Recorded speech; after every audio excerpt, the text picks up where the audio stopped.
जो ईश सर्वा गुणांचा मुळारंभ तो निर्गुणाचा.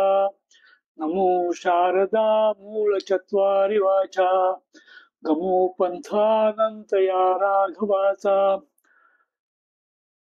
सद्गुरु धन्वंतरी आणि पतंजलींना नमस्कार करून आपला कार्यक्रम सुरू करूया.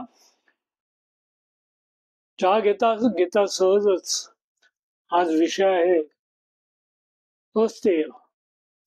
आपण यम नियम बघतोय अष्टांग योगाच्या संदर्भामध्ये. पहिल्यांदी अहिंसा आणि सत्य पण पाहिले. आज आपण अस्तेय म्हणजे चोरी न करणं. चोरी न करणं याचा अर्थ काया वाचा मनाने जे आपलं नाही ते आपलं मानायचं नाही आणि आपलं म्हणून सांगायचं नाही. त्यामुळे ही फार महत्वाची गोष्ट आहे.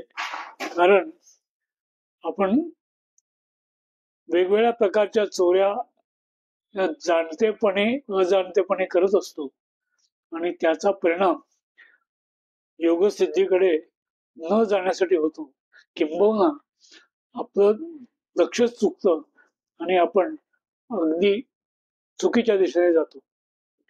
म्हणूनच अस्तेय म्हणजे चोरी न करणं हा नियमाचा तिसरा भाग अत्यंत महत्वाचा असा आहे.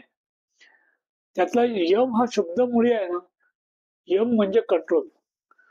त्यामुळे जिथे जिथे नियम यम संयम असे जे शब्द आहेत तिथे कंट्रोल हा विषय. तर इथे मनाचं आपण नियमन करतोय आणि त्याच्यामध्ये आपण काया वाचा मनाने चोरी न करणं हा विषय पाहतोय.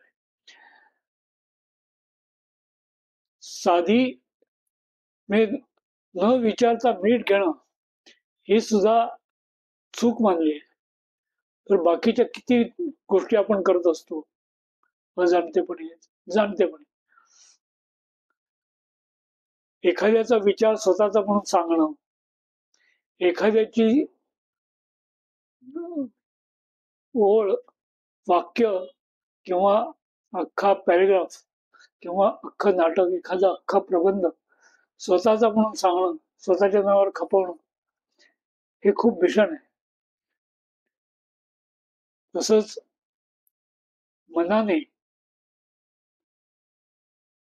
मनाने ही चोरी आपण करतच असतो आणि त्यामुळे काया वाचा मनाने अस्तेय